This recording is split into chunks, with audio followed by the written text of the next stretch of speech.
మాల్దీవుల అధ్యక్షుడు మైక్ను భారత్ వ్యతిరేక విధానాలను అవలంబిస్తూ చైనాకు దగ్గరయ్యే ప్రయత్నాలు చేస్తున్నారు. వాస్తవానికి భారత్ మాల్దీవుల మధ్య చారిత్రాత్మక సంబంధాలున్నప్పటికీ వాటిని పక్కన పెట్టి చైనా పంచన చేరారు. సంక్షోభ సమయాల్లో పెద్దన్నగా ఆదుకున్న భారత్పైనే ఆ దేశ మంత్రులు అసహ్యకరంగా విమర్శలు చేశారు. ఆ తర్వాత వారిని తప్పించినా అప్పటికే జరగాల్సిన నష్టం జరిగిపోయింది. అయితే తాజాగా మాల్దీవులు తన స్థాయికి మించి ఖర్చు చేస్తూ తీవ్ర ఆర్థిక సంక్షోభం ముప్పు దిశగా సాగుతోందని ప్రపంచ బ్యాంక్ హెచ్చరించింది.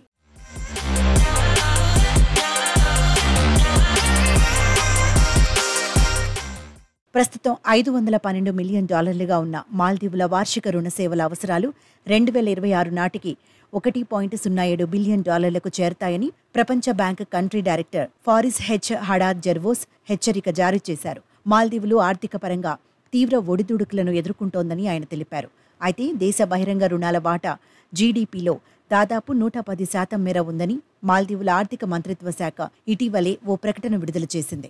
ఈ క్రమంలో ప్రపంచ బ్యాంక్ హెచ్చరికలు రావడం గమనార్హం.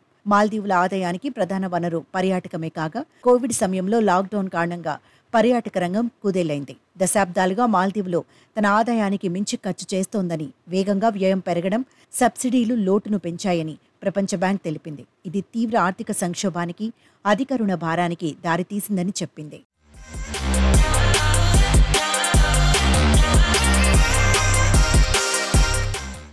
మాల్దీవులు అధిక రుణ ముప్పు, ఆర్థిక సవాళ్లను ఎదుర్కొంటుందని ప్రపంచ బ్యాంక్ తెలిపింది.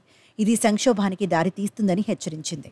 సంక్షోభాన్ని నివారించడానికి పలు ఆర్థిక సంస్కరణలు చేపట్టాల్సిన అవసరం ఉందని నొక్కి చెప్పింది. దేశ ఆర్థిక వ్యవస్థకు కీలకమైన పర్యాటక రంగం ఆదాయం గతేడాది చివరి నుంచి తగ్గిపోయిందని తెలిపింది. అయితే ఇటీవలి ప్రధాని మోదీ లక్షద్వీప్ పర్యటనపై మాల్దీవులు మంత్రులు సోషల్ మీడియాలో చేసిన అనుచిత వ్యాఖ్యలు ఆ దేశ పర్యాటకానికి తీవ్ర నష్టం కలిగించాయి.